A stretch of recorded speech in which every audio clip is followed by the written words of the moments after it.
একটি ছোট গ্রামে থাকত আজিম নামের এক যুবক। তার পরিবার খুব সাধারণ ছিল। মাঝারি কিছু জমি এবং কয়েকটি পশু ছিল যা দিয়ে জীবন চলে। একদিন সকালে আজিম মাঠে কাজ করতে গিয়ে দেখল তাদের জমির পাশের পুরনো কুয়োর ধারে কিছু অদ্ভুত আলো ঝলমল করছে। কৌতূহলবশত সে কাছে গিয়ে দেখল কুয়োর ভেতর থেকে এক মৃদু আওয়াজ আসছে, যেন কেউ সাহায্য চাইছে। সাহস করে আজিম কুয়োর ভেতর তাকাতেই দেখতে পেল এক বৃদ্ধ মানুষ, যার গায়ে অদ্ভুত পোশাক আর চোখে এক রহস্যময় দৃষ্টি। বৃদ্ধ বলল, আমি এই গ্রামের পুরনো রক্ষক আত্মা। বহু বছর আগে আমাকে এখানে বন্দী করা হয়েছিল। যদি তুমি আমাকে মুক্ত করো, আমি তোমার জীবনে সৌভাগ্য এনে দেব।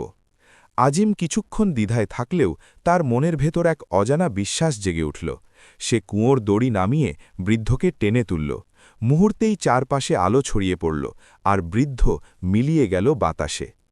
পরদিন থেকেই আজিমের জীবনে পরিবর্তন আসতে শুরু করল। তার জমিতে ফসল দ্বিগুণ ফলল, পশুগুলো সুস্থ হয়ে উঠল, আর গ্রামের মানুষ তাকে সম্মান করতে লাগল। কিন্তু আজিম কখনো ভুলে যায়নি সেই কুয়োর ধারে ঘটা ঘটনাটা। সে বুঝেছিল, সৌভাগ্য আসে তাদের কাছেই যারা সাহস করে অন্যের জন্য কিছু করতে পারে।